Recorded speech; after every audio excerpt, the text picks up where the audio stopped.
In the sun-drenched, dusty heart of Athens, amidst the chaos of the agora, lived a man who owned nothing, sought no power, and wore the same simple tunic through summer and winter. His name was Socrates, and while he was mocked by many for his strange habits, he was the axis upon which the world of thought was about to turn.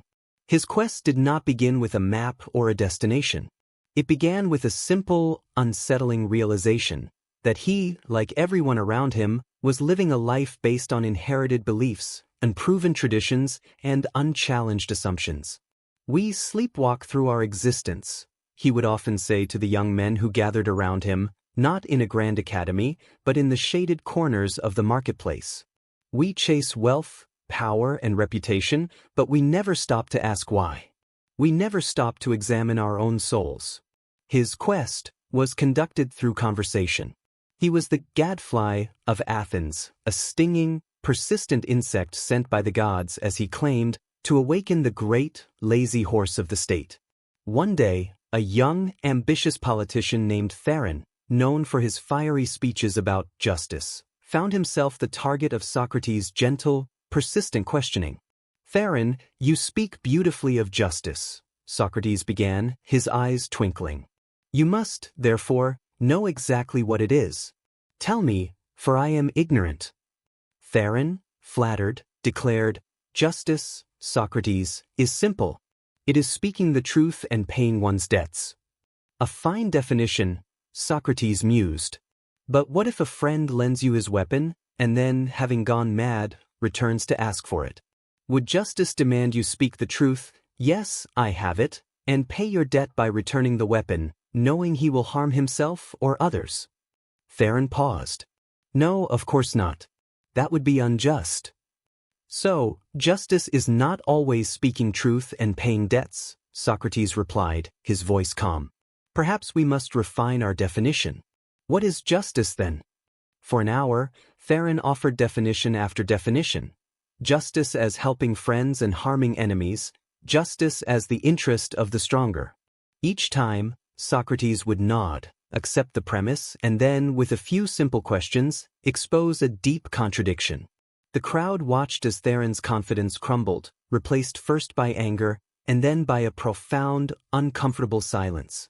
This was the examined life in action. It was not about Socrates proving he was right. It was about both men discovering that they were wrong. It was the painful, liberating process of dismantling false knowledge to make room for true wisdom. This quest, however, was dangerous. The powerful men of Athens did not like having their authority questioned. They built their careers on the public's unexamined belief in their wisdom. Socrates was pulling the threads from the tapestry of their power. They accused him of corrupting the youth and not believing in the gods of the city. They brought him to trial, a spectacle where 500 citizens would decide his fate. Here, Socrates' quest faced its ultimate test.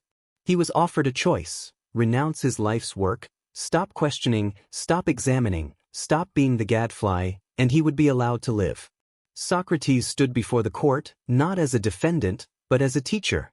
"Men of Athens," he said, his voice unwavering, "I honor and love you, but I shall obey God rather than you. And while I have life and strength, I shall never cease from the practice and teaching of philosophy, exhorting any one of you whom I meet, and saying, 'My friend, why do you, who are a citizen of the great and mighty city of Athens, care so much about laying up the greatest amount of money and honor, and so little about wisdom and truth and the greatest improvement of the soul?'"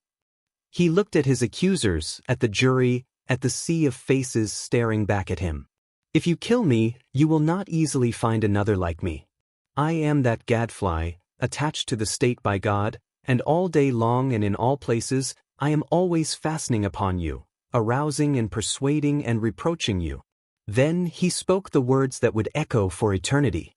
"For if I say that this is the greatest good for a man, to discuss virtue every day and those other things about which you hear me examining myself and others, and that the unexamined life is not worth living, you will believe me even less." The jury found him guilty. The sentence was death by hemlock. In his final days, his friends, heartbroken, pleaded with him to escape. The jailer had been bribed. A boat was waiting. Socrates refused. To flee would be to break the laws of the very city he had tried to save, to admit guilt, and to prove that his entire life's quest was a fraud. As the sun set, casting long shadows in his cell, he took the cup of poison. He drank it calmly, as one might drink a cup of wine. He walked around until his legs grew heavy, and then he lay down. His quest, in the eyes of Athens, had ended in failure. He was a dead criminal. But as his followers scattered, they did not carry his memory in sadness. They carried it like a torch. His student, Plato, would write down his dialogues, ensuring his questions would never die. Plato's student, Aristotle, would build upon his foundations. Socrates had proven that you could kill a man, but you could not kill a quest for truth. He died, but the examined life, the idea that our purpose is not to simply live, but to understand how to live justly, virtuously, and truthfully, had just been born. His death was the final, triumphant act of his quest, a demonstration that the integrity of one's soul was worth more than life itself.